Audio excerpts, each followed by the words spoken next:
بسم اللہ الرحمن الرحیم ما اصاب احد قط ہم ولا حزن، زندگی کے کسی بھی دن کسی بھی موڑ پہ کسی کو غم لاحق ہو، دکھ ملے اور وہ یہ کہہ دے اللہم انی عبدک، اے اللہ میں تیرا بندہ ہوں، وابن عبدک، میں تیرے بندے کا بیٹا ہوں، وابن امتک، میں تیری بندی کا بیٹا ہوں،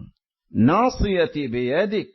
اللہ میری پیشانی تیرے ہاتھ میں ہے، ماض فی حکمک، اللہ میں جو چاہے کر لوں تیرا حکم ہی میرے اوپر نازل ہونا ہے اور نافذ ہونا ہے، عدل فی قضاؤک، اللہ تیرا ہر فیصلہ میرے بارے میں عدل پر مبنی ہے، اسألک بکل اسم هو لک سمیت به نفسک، اے اللہ میں تیرے ان ناموں کے ساتھ تجھ سے سوال کرتا ہوں جو تو نے اپنے لیے خاص کیے ہیں، او علمتہ احدا من خلقک، اور ان ناموں کے ساتھ بھی میں تجھ سے التجا کرتا ہوں جو تو نے اپنی مخلوق میں سے کسی کو سکھا دیے، او انزلتہ فی کتابک، اور ان ناموں کے ساتھ بھی میں تجھ سے التجا کرتا ہوں جو تو نے کسی کتاب میں نازل کر دیے،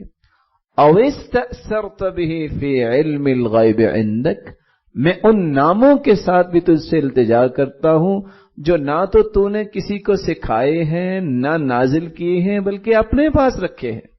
اور دعا کیا ہے ان تجعل القرآن العظیم ربیع قلبی، اللہ میرے دل ویران ہے اس کو آباد کر تو قرآن کے ساتھ، وَنُورَ صَدْرِي،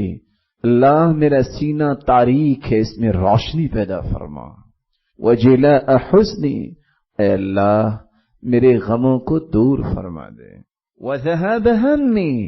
اللہ میرے دکھوں کو مجھ سے دور فرما دے، میں غموں اور دکھوں کے گھیرے میں آ چکا ہوں۔ اور حدیث کے الفاظ کیا ہے؟ جو اتنے لفظ کہہ دیتا ہے الا اذهب اللہ ہمہ وحزنہ، اللہ فوراً اس کا غم دکھ سارے کا سارا ختم کر دیتے ہیں، وابدلہ مکانہ فرجا، اور اس غم اور دکھ کی جگہ پہ اللہ تعالیٰ آسانیوں کے راستے کھول دیتے ہیں۔ رسول اللہ صلی اللہ علیہ وسلم جب اتنی بات بیان کرتے ہیں تو ایک صحابی کہتے ہیں یا رسول اللہ الا نتعلمها، اتنی مبارک دعا کیا ہم اس کو سیکھ نہ لیں؟ قال بلا، کیوں نہیں، ينبغي لمن سمعها ان يتعلمها، یہ دعا اس لائق ہے کہ کوئی بھی اس کو سنے، اس کو یاد کرے، اس کو سیکھے۔